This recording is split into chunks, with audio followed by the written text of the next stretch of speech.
Hey everybody, you're watching Michigan Farmer 421. I'm Clyde, and today we are answering the question of why I put a 12-valve Cummins into my OBS Ford F-350.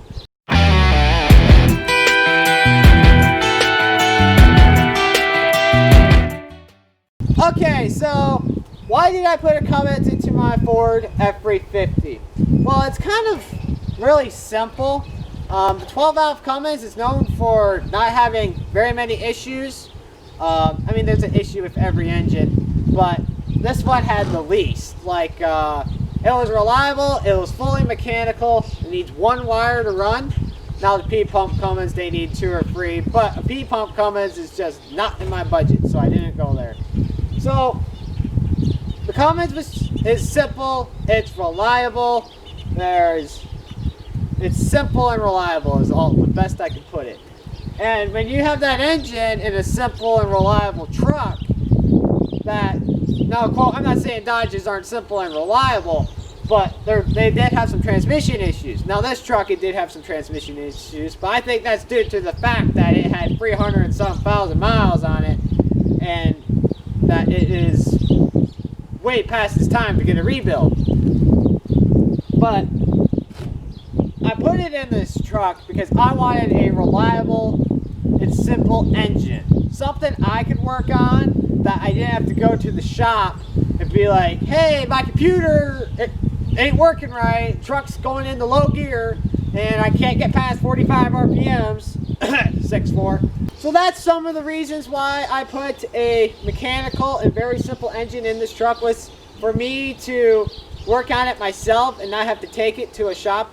Of course, I do have to take it to the shop for like wheels and stuff, like as in brakes and stuff, because I can't get these lug nuts off because they have tightened them up so good, which is good, they ain't gonna come off, but I can't get them off to service them.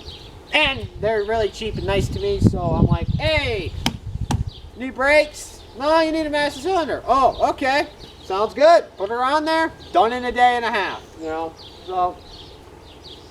But yeah, I put the Cummins in for reliability, but also ease of maintenance. It's very simple with these engines. You know, you just gotta keep up on the oil, change it every once in a while, do your coolant flush. I know some engines, I forget which one, if it was the 6.0 or the 6.4 that had the dual fuel filters. That makes no sense. This has just a single fuel filter. I could add another one to it, but I don't want to make the lift pump work any harder than it has to. That just is not really, we're trying to make things simple. Yes, I did add a coolant filter on there, but that's just to prevent bacteria growth. This truck's previous engine cooling setup had a lot of bacteria growth in it, so I'm just trying to prevent the bacteria growth, but I'm still going to do a coolant flush every once in a while.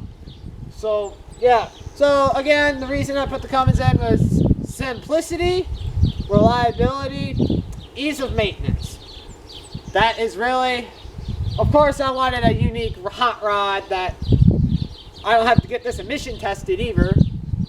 I'm not in Canada. I don't know if they do that in the US or not, but I don't need to get it emission tested. So I have been driving it for about 3 months now. I have put almost 2,000 miles on this truck, and I've only had one issue, and that was due to me not double checking and correcting my transmission cooler hose. So we changed that. I also upgraded the transmission cooler, added a coolant filter setup, and I think that's about it. Other than that, this truck has been running strong since I put it in the Cummins, of course due to the simplicity, reliability, and ease of maintenance. So yeah, I hope that answers your question on why I put a Cummins into my 1992 OBS Ford F-350. If any questions, leave them in the comments below, and I will answer them to the best of my ability. So yeah, so thank you for watching. Like and subscribe if you're new here, and we will see you in the next one.